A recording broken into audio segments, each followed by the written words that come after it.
आनंद मासिक पत्रिका अंक 1, प्रतिलेखन संख्या 32, गति 85 शब्द प्रति मिनट। अध्यक्ष महोदय, इस सीमा में रहते हुए हम उनसे हमेशा मिलते हैं, बातचीत करते हैं और यथासंभव अधिक से अधिक सद्भावपूर्ण वातावरण बनाने की कोशिश करते हैं। इसके बावजूद हम देखते हैं कि अखबारों में हमारे विरुद्ध यह आरोप लगाते हुए खबरें आदि छपती हैं कि हम निरंकुश हैं, तानाशाह हैं आदि।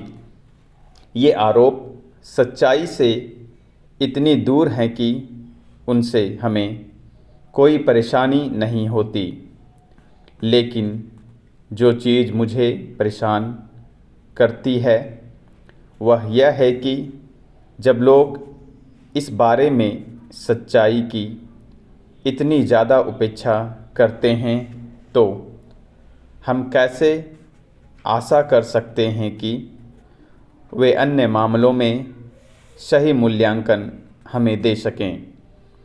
जो अधिकांश समाचार पत्र या कुछ राजनीतिक दल इन शब्दों का प्रयोग करते हैं, उनका पिछले तमाम वर्षों में भारतीय या अंतर्राष्ट्रीय स्थिति का क्या आकलन रहा है।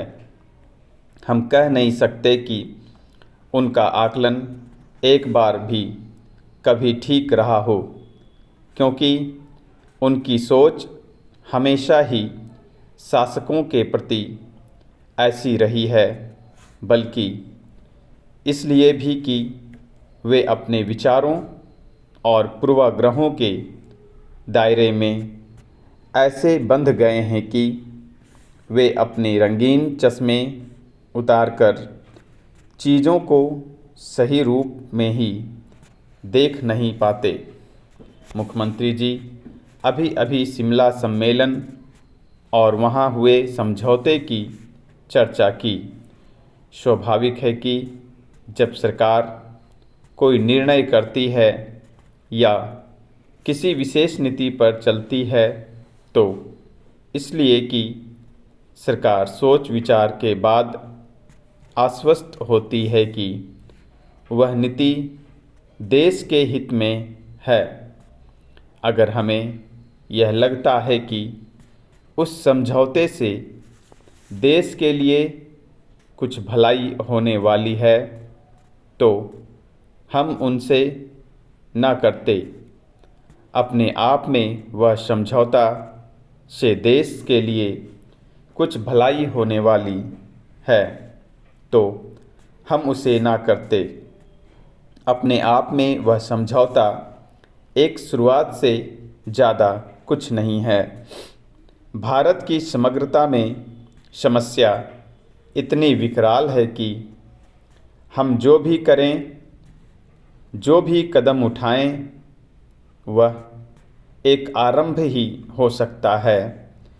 समझौते का आकलन करते हुए हमें देखना होगा कि हम भविष्य में क्या चाहते हैं, टकराव की नीति या शांति की, क्योंकि भारत की नीति हमेशा ही शांति की नीति रही है।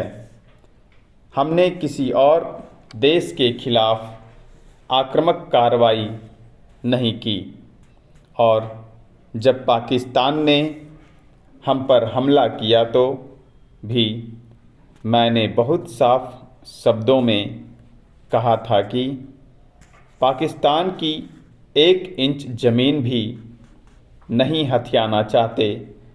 हमारे पास अपनी ही यथेष्ट ज़मीन है, हमारी अपनी ही जनसंख्या काफ़ी है, हमारी अपनी ही पर्याप्त समस्याएं हैं।